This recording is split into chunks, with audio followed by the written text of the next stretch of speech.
بڵێ ڕەنجدیارە ینی بۆ پاڵپشتی و هەمانجیکردن بۆ وەبەرهێنەران و بازرگانان لە هەرێمی کوردستان بە ڕێبەرایەتی گشتی تۆماری کۆمپانیەکان لە سەردانی بەغدای کرد و لە ماوەی ڕابردوو بۆ چارەسەرکردن و ڕوبەڕووبوونەوەی گرفتانێک کە ڕوبەڕووی کۆمپانیەکان و بازرگانان دەبەوە لە هەمان کاتیشدا بڕیار درراوە بۆ ئەو کۆمپانیانێک کە ئاڵوگۆڕی دراوەکان دەکەن لە هەرێمی کوردستان تاکو مۆڵەت فەرمی لە بانکی مرکزی یاخود بانکی ناوەندی وەردەگرن ئەوە لە کارکردن بەردەوام بن لەسەر ئەو بابەتە وردەکاری زیاتر زانیاری زیاتر بزانین بە ڕێبەرایەتی تۆماری کۆمپانیەکانی هەرێمی کوردستان چ کار ئاسانێکیان بۆ کۆمپانیەکان و وەبەرهێنەران کردووە.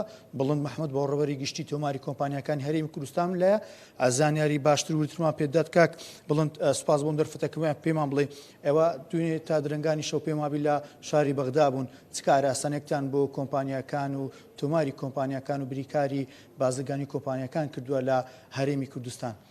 زۆر سپاس. تەبعاً دوێنێ سەردانی ژمارەیەک لە دام و دەستگاکانی حکوومەتی ئیتحادیمان کرد بۆ ئەوەی ژمارەیە کێشەی هەڵبسەیراوی کۆمپانیەکان هەبوو چارەسەری بکەین. یەکەم شوێنمان سەردانی بە ڕێوەبەرایەتی گشتی تۆمارکردنی کۆمپانیەکانمان کرد. یەک لەو کێشانە کێشەی بریکارنامە بازرگانیەکان، واتە هەر بریکارێکی بازرگانی کە لە هەرێمی کوردستان ئەگەر تۆمار کرابە لە بەغدا نەیدەتوانی کاری پێ بکرێت، بەڵکو دەبووە دووبارە لەوێ خۆی تۆمار بکاتەوە. خۆشبەختانە لەلایەن بە ڕێوەبەرایەتی گشتی کۆمپانیەکانی فیدرالەوە ڕەزامەندیاندا و هەر بریکارێکی بازرگانی لە عێراق یان لە هەرێمی کوردستان تۆماربی بتوانی لە هەرێمی کوردستان و لە عێراقیش کار بکەن و بە پێچەوانە شۆکە ئەمە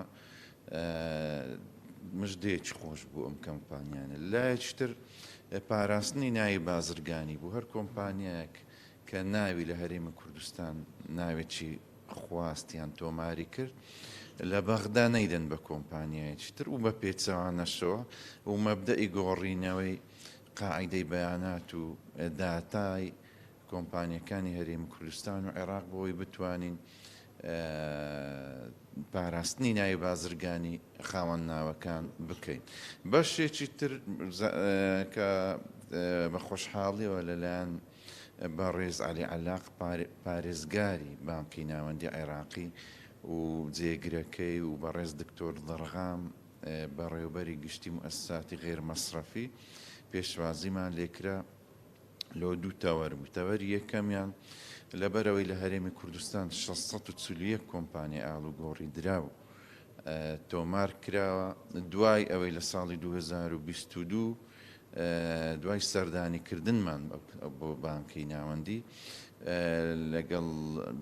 لەگەڵ بەڕێزیان کۆبوونەوەمان کرد. ئەوسا بڕیار درا کە هەر کۆمپانیایەک هەر 5 کۆمپانیا بۆ FAB یان 10 کۆمپانی بۆ FAA لێک بدرێ بۆ ئەوەی سوود لە خزمەتگوزاریەکانی بانکی ناوەندی وەربگرێت. خزمەتگوزاریەکانیش بریتین لە حەوالەکردنی نێودەوڵەتیان وەرگرتنی پارە بە نرخی فەرمی حکوومەتی عێراقی باتە بە 132,000 بۆ مسافرەکان بۆ گەشتیاران بۆ هەر فیئەک لەو فیئانە. کۆمپانیەکانی ئاڵوگۆڕ درا لە مای ڕابردوونیان دەتوانی ئەم ئەرکانە جێبەجێ بکەن بە هیچ شێوە. کۆمپانیەکانی ئاڵوگۆڕی دراوی هەرێمی کوردستان مۆڵەتیان نەبووە، لەژێر مۆڵەت دابوونە، بەڵام کۆمپانیەکانی عێراق توانیویانە مۆڵەتیان وەرگرتووە. ئێمە چوین بۆ ئەوەی لەم 641 400یان پرۆسەی لێکدانیان کردووە.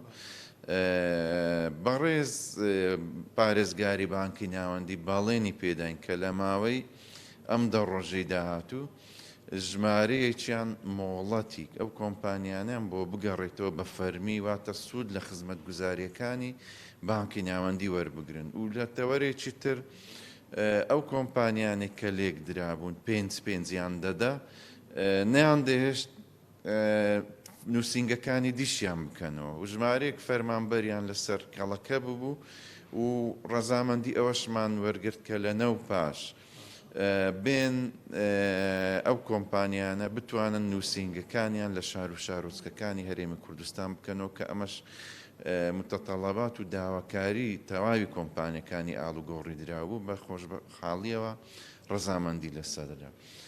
تەوەریدی پرسی بانکی نیشتیمان بوو.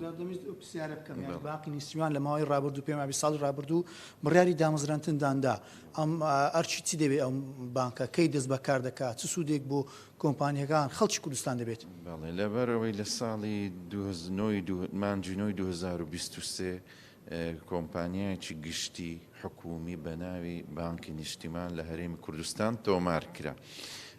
کاری ئەم کۆمپانیایە ئەم بانکە ئەوەیە کە دەبێتە بەشێک لە بانکی ناوەندی لە هەرێمی کوردستان و خاوەنداریەتەکەی حکوومەتی هەرێمی کوردستان و وەزارەتی دارایی حکوومەتی هەرێمە.